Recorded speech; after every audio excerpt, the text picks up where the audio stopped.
Sup Shredders, my name is Logan aka Spiderhands and welcome to an SP Patrons video today that I'm making for Wudi as part of their custom monthly music review. And if we switch over to here, we have ourselves a track on a screen from an act named chilldspot. Now I've got the English version on the side here, just to kind of reference it. It's the Madara Moyo, if I'm not mistaken. That looks like the same EP but in English. This track is titled Aiai, although apparently the direct translation of the Japanese here, I think, is, if I'm not mistaken, I think that is Japanese, is misery. So we're going to go with Aiai as that's on the English version, but without further ado, we're going to listen through this track from start to finish, and we're going to hear what we think. Let's go, what do we think?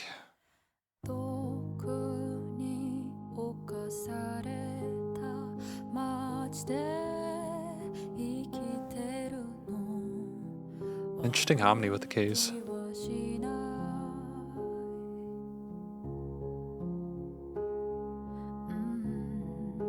Parallel major to minor.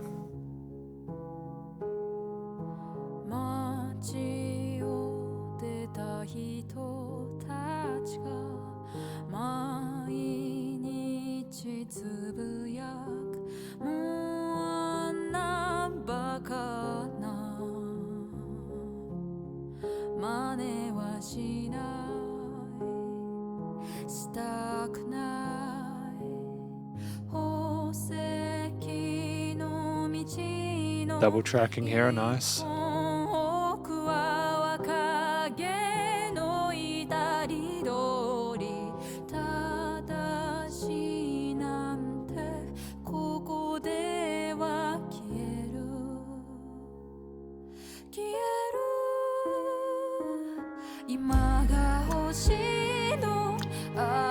That was the smoothest transition in there with the drums and bass, wasn't it? It was wonderful. I really appreciate the subtlety of those keys and vocals at the start, but for them to come in with that, the bass and drums at this part, like a minute and a bit in, it just shows how much they've taken their time and really sort of carefully constructing it.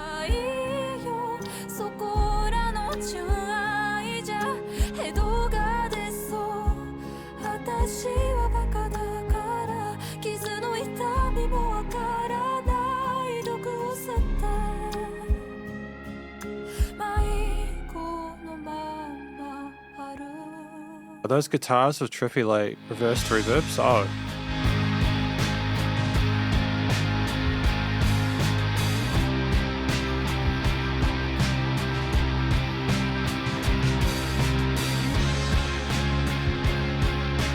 It's actually kind of neat, isn't it?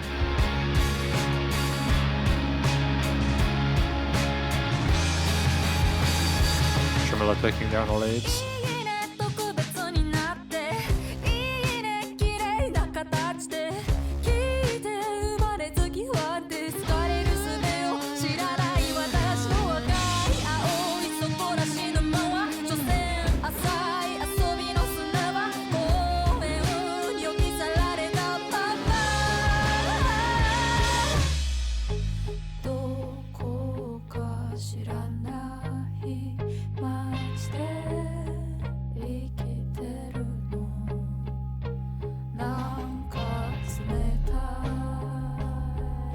I just want to say for the record, in case I missed it in the conclusion, because there's a lot going on in this track. One, I love the dynamic range to this. I like that it's not the same loudness the entire time. I appreciate we're coming down for this after a really bombastic drum fill with like the 16th note beats and the cymbal groove. And those kind of like fuzzy, sort of like synthy, kind of maybe like a distorted bass things on the side there. It was great how things elevated, but this... It's wonderful, dude.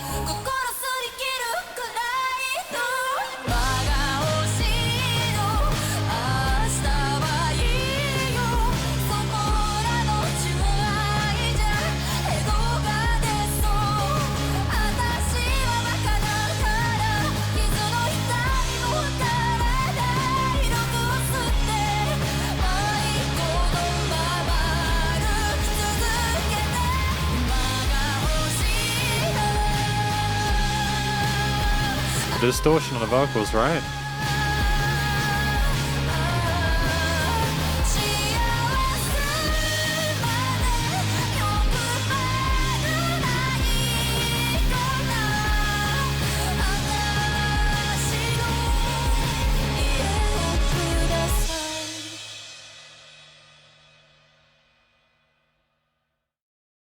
So my understanding was that Wudi wanted to show this at the previous fan request live stream, which, just spoiler alert, we may be having another one of those soon.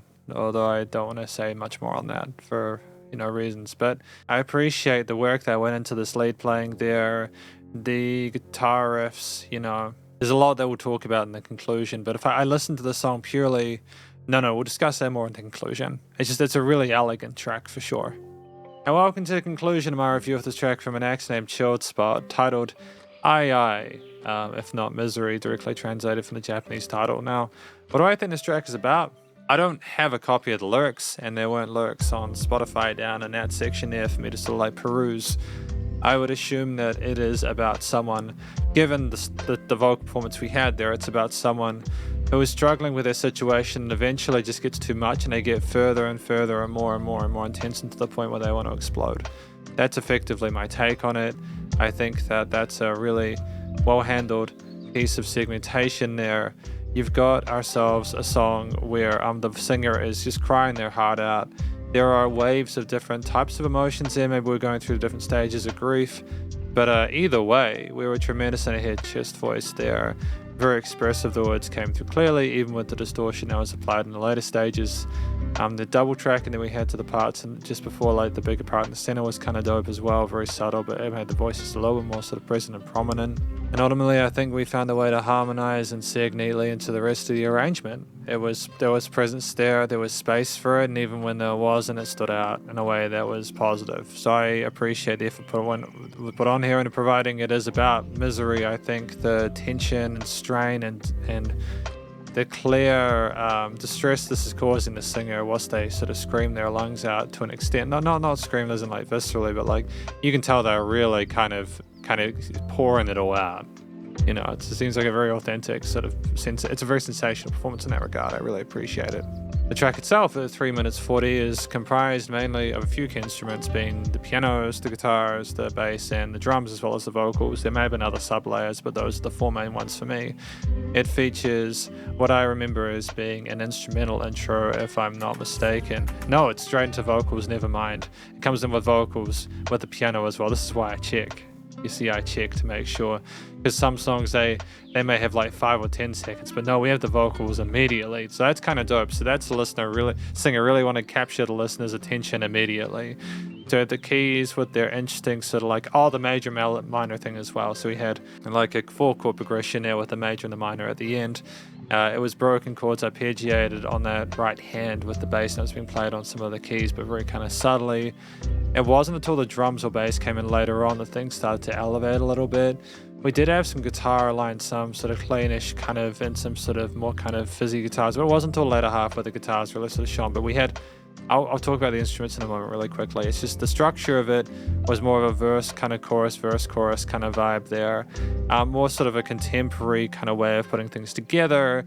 There was a gradual increase in the intensity of it in terms of dynamics as we went along. There was no filler. Things were segging nicely. The transfers were clean, and there were no uncomfortable moments, which made this a really sort of wonderful track to listen to. The piano parts, though, with the way they were played with the broken chords and stuff, were really charming. They were pretty. They never overstayed their welcome. They served as a nice little sub-layer underneath the vocals during that part there as a nice accompaniment. You kind of imagine the person in the room on their own listening to that music or telling their story. When the bass and drums come in, you get sort of the indication that maybe those people are trying to be there for that person. They've suddenly entered the doorway or come into the room or something like that. And the way they kind of accentuate the root notes on the bass was not overplaying the fretboard. And with the drums not being sort of too intense at the start, with like a way of sort of like fulminating and kind of following along with the key accents and the quarter and eighth notes, moving eventually into sixteenths in that sort of later half there to kind of make things a bit louder and sort of more intense there. With the fuzzy synths eventually coming on the sides, really exploring that dynamic range, which was wonderful. It's just really, really excellently done. We also had some interesting tremolo picked guitar parts on the left that kind of coincided with some of the more straightforward melodic picked guitar parts, and they formed a nice contrast and foil to each other, which made the song even bigger because you didn't have the same thing on both sides. Often it can be good to double track guitars, but sometimes it can be even better to have things kind of alternating or diversifying so that there's something different every place you look. I think the fact that it did come down in that later stage there for like the interlude, or kind of like just a bit of it was very kind of subtle there. We moved with the emotion and the performance of the vocals and the drum. The instrumentalists understood to kind of keep that sense of continuity and unity there, which I think is a smart move. The theme itself, with a relative, we didn't overcomplicate the harmonies and melodies there. I appreciate the fact that we stuck towards the 4 main sort of like chords and accentuated the triads. We had some, to be fair, we did have some extensions though. We did have some extensions on those chords there, which I kind of enjoy, because if the track had just been the same the entire time with those triads, it might have been a little bit too sort of like, it would have been less interesting. You had a bit of complexity by some 6th or 7th or something like that, and suddenly it gets a little more sort of sophisticated and a little bit more sort of nuanced there, even if the vocals aren't already selling that. I don't think anyone overplayed. I think there was a great sort of chemistry between the instrumentalists and the band there, and there weren't any kind of more important instrumental parts as far as I'm aware than the vocals throughout, with the vocals being the focal point, but I think that was what was appropriate for the singer to tell the story of their misery or anything along those sides without a note out of place. It was nice to finish the song the way it does, in a nice sort of like subtle way. I think it was subtle. Am I tripping out? Am I 2 for 2 on being wrong about stuff? Yeah, it just had like a crash symbol at the end. No, it wasn't. Apparently I'm just having because it got quieter and then like it had the build there at the end, right? No, it wasn't. What am I talking about? Okay, apparently I need to get some more sleep. I had like 4 or 5 hours sleep. So effectively what happened is that we became more distorted near the end. Right, that's right. We had like a massive kind of build there with the vocals becoming distorted and the rest of the instruments kind of clamping down into each other and kind of boxing ourselves in, with the big finish with that crash being the end point of it. That was the climax near the end. We were moving towards that. We had the quiet bit and we came up for one sort of final spurt towards the finish. I'm glad that I caught that. I'm glad that I double checked. I suppose that kind of makes up for, because I was definitely there. I spoke about it, right? It's just I'm a bit tired today. Yeah, the theme itself, with that out of the way and with myself kind of caught up, is a track that really, I think it's trying to gradually indicate how severe things are for the singer in their time of plight. They continue to move upwards with that, again, that further loudness there, the further sort of in-your-facedness of it all. And you kind of get the impression that even though there is a little bit of prettiness, a little bit of sort of glimmer of hope, the shiny sort of sounds of those first 3 chords, that final one, we're getting parallels to like the lower sort of flat third or something like that, lets you know that even if they're going to get up and kind of try and get back time and time again, they're going to probably fall down. And because I don't understand the story's language, I don't know whether they actually do find a resolution there. Maybe it's that they continue to fight until they reach that point where they can't anymore, and then things stop. I'm not sure. But either way, it was a wonderful journey there, very interesting to listen to. And the studio production, the recording, mixing, mastering was wonderful. I think that we had a track here which was really special. We had a song which had phenomenally present vocals, not only with the clean parts of the quiet bits with the dynamic range, but also when the distortion came in, we really kicked up again. We had the double tracks, but we also had like the more kind of boxy intense stuff. Again, they had that presence there, which is not only a feat of the composition and segging things or niching things within the frequency spectrum and the stereo field to boot, but it's also just that we knew how to place it. And we again, the effects on the vocals never sort of detracted from what was appropriate, I suppose, performatively or harmonically within the piece. The guitars are nicely placed in the stereo field and the effects on them were appropriate and different, and that made it more interesting to listen to. The drums had a nice sort of like clamping down of them. They were kind of boxed a little bit, but not too much in a way. It was in a way where it still sounded musical and really like tight. And the bass, again, the low end, I'm not sure if that was bass on the sides with the fuzzy synth, but either way, that was kind of dope with the way that was placed. It made you catch attention. Otherwise, it was quite sudden and low end. And the way things kind of came together in the end was just, nicely leveled. Again, nice resonance in the frequency spectrum and stereo field. And it was nice and low without pumping, so bus compression limiting was handled without it being the same the entire time. It was a journey. But this is basically my review of this track from an act named chilldspot, titled Aiai or Misery. Hopefully you enjoyed it. If you did, please do go show us some love via the various social medias and Spotify page, and stay cool and stay safe. And please remember to support your local musicians and artists at this point in time, as you need the help more than ever with all the crazy stuff going on in the world. And I'll catch you in the next SC Patrons video. Spiderhands out.